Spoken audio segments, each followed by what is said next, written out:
welcome back for another video. So Gameweek 9 is just around the corner. Got a lot to digest this week and I've got some transfer moves to consider with Saka currently flagged. How did you all get on last game week? Let us know in the comments. We'll start off with a quick review of the game week and then we'll have a look at some of your biggest highs and lows of last game week, followed up by my team selection and their transfer plans. It was a pretty disappointing game week, 31 points all out.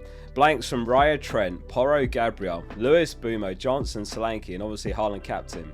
In other words, Rodgers and Wood, the two heroes that actually put up any points.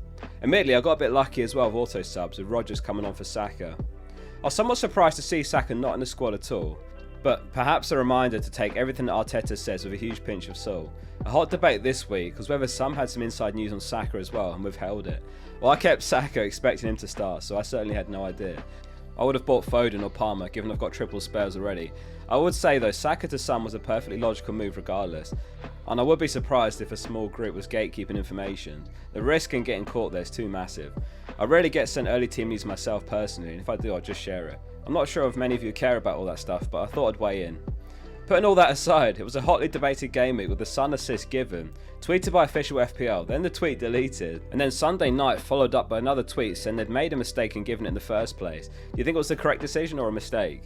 If you missed the Son goal, it was a Son shot saved by Areola, and then it hit to Debo, then it hit Areola again to take it back on target, hence no assist. I personally felt they got one that right, and I suppose it's good to note that they changed the rules this season so that points are now finalised on the final day of the game week. There could be other occasions this season where you get some goals or assist points given the next day, which wasn't initially given.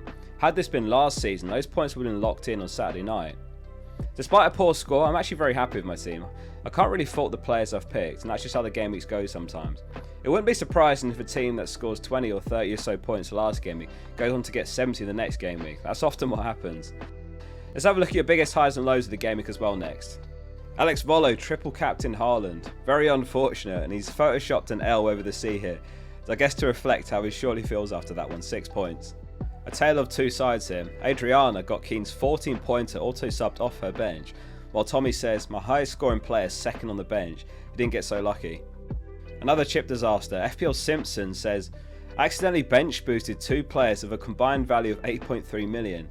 He says, no idea how it happened, but I'm in a £100 ahead mini league. He bench boosted Mikalenko and Vandenberg for 7 points on the bench. Could have been worse, I suppose. Further chip disasters. FPL Dunn says, I had loads of yellow flags and doubts following the international break. I free hit away from a team that had Watkins, Rodgers, Sells and Salah. I bought in Saliba who got -3, Raya, Gabriel, Rico Lewis, Foden, Gordon, Johnson, Solanke, who all pretty much blanked or worse, finished on 21 points. The old team would have had 42 points. Kareem sent his team, and these are all brutal by the way, there's a bit of a trend here. He says, no returns, he got -3 from Saliba. The only return is last on his bench when Everton finally played good. He finished on 19 points.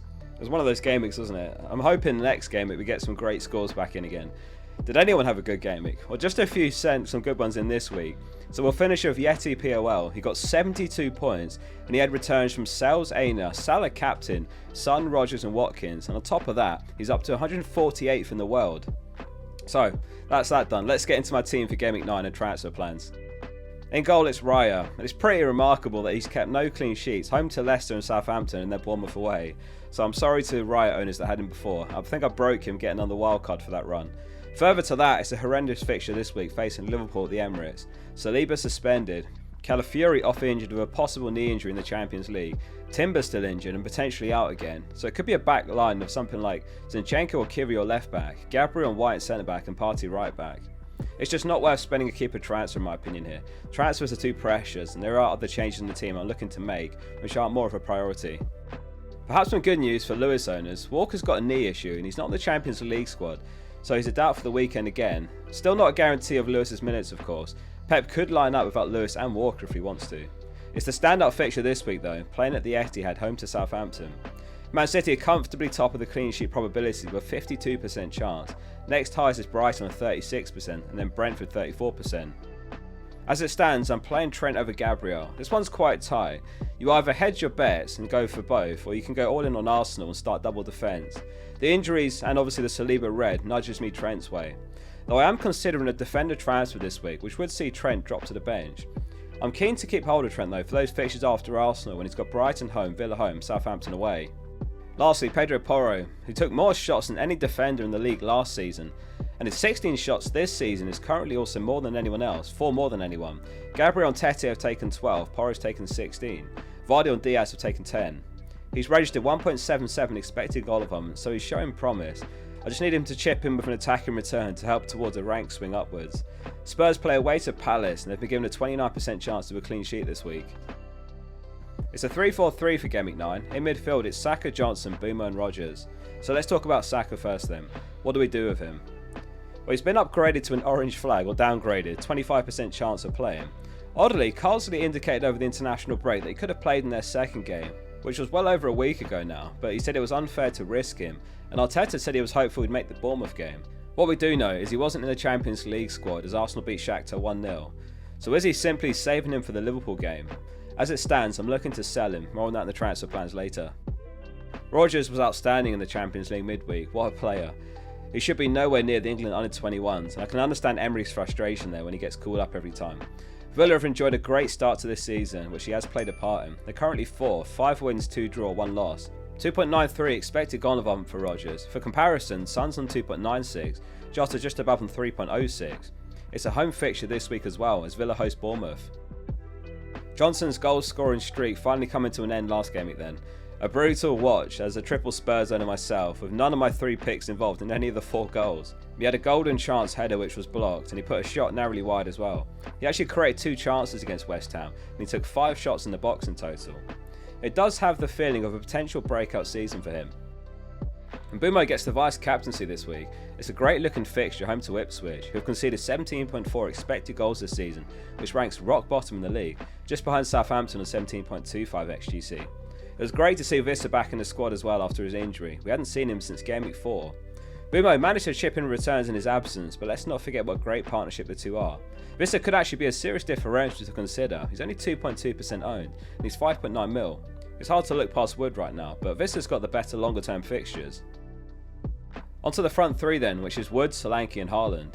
Is this a week to consider triple captain in Haaland? Looking at the data, Man City have projected 3.35 goals by the markets, which is the joint highest this season of all teams. Ipswich at home was actually the other one, where he of course got a hat-trick against Ipswich. The other side of the coin though, is there's no Rodri and no KDB in the squad. Rodri wasn't involved when he got that first hat-trick against Ipswich, KDB was. For Game Week 9, Man City are going to have neither of them in the team. I do think it's a valid week, and I did say last week that we'd talk about it now, and I saw this as the better week than the last one. He did have a really poor game against Wolves though, one of the worst games I've seen him play. I'm going to think it over the rest of this week. As it stands, I'm saving it. Ordinarily, this wouldn't be much of a conversation in previous seasons, but as a reminder, due to the FA Cup schedule changes, there's 2 expected double game weeks, but we've got triple captain, free hit, bench boost, and possibly the mystery chip to use in the double game week, so that's 4 chips for 2 weeks possibly. Obviously the free hit can work in the blank game week as well. Hence, you could make the case for triple captain in a fixture like Man City home to Southampton and use it in a single game week. It certainly worked for those that used it in Game Week 2 and even 3. I'd love to hear your thoughts on this one. Drop a comment below sharing what you think. So Haaland tops the goal scorer odds with a 57% chance of scoring any time. Solanke's on 34% for the Palace game. If we filter the last 5 game weeks since Solanke returned from injury, his underlying numbers are really good. 3.65 XGR, which ranks 5th highest of all players, and 2nd highest among forwards after Jimenez. Jimenez was someone that we really should have discussed in the players to buy video. He's got 4 goals and an assist in the last 5, and he's got a great run of games ahead. He's taken the opportunity and run with it since coming into the team for Muniz. Now Haaland alarmingly quite far down this list, which going back to the triple captaincy debate, is an argument that you can make against it. 3 blanks in a row and recently not putting up the same numbers, not the same shot frequency and so on. One very tight decision I'm pleased with so far is Wood over Calvert-Lewin on the wildcard. That one really underlines the luck element of FPL. I felt there was very little between them, and basically it boiled down to Forest looking like a better side so far this season.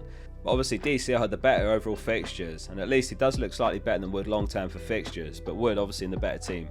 Potentially 3 more game weeks in the team for Wood, and then I'll shake things up. Moving on to the bench, which is Fabianski, Semenyo, Gabriel and Greaves. So even if there's no concrete news on Saka, I could roll regardless, with Semenyo a pretty solid option to auto sub one if required.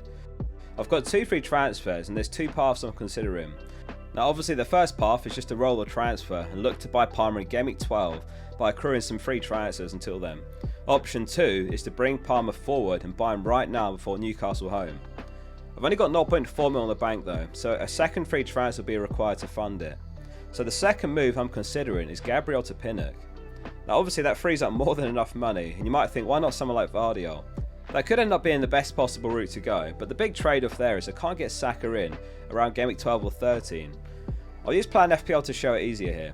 So this week, if I was to buy Palmer and Pinnock, then I could roll in Gameweek 10 and 11 if all goes well. This is how my team would look for those 2 game weeks.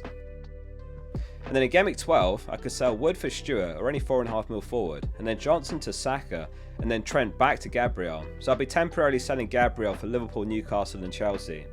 Gabriel is 6.3 mil though, so I'd lose a bit of team value in doing this. What I don't like is I'll be playing it very tight here as well. Any other issues in the coming weeks and it'd be a -4, or I'd have to delay the moves till Gameweek 13. I'd like to do the moves in Gameweek 12 ideally though, because Wood plays against Arsenal and Johnson plays against Man City then. Even if there's positive news on Saka, it's tempting to make the move regardless as he's not played for weeks now, so what's his match fitness and sharpness going to look like? Let alone the move does get me an upgrade on paper buying Palmer home to Newcastle as opposed to Saka against Liverpool. If you enjoyed this video, make sure you're subscribing, it's completely free, and obviously drop the video a like to show support. Thanks very much for watching and see you soon for the next one.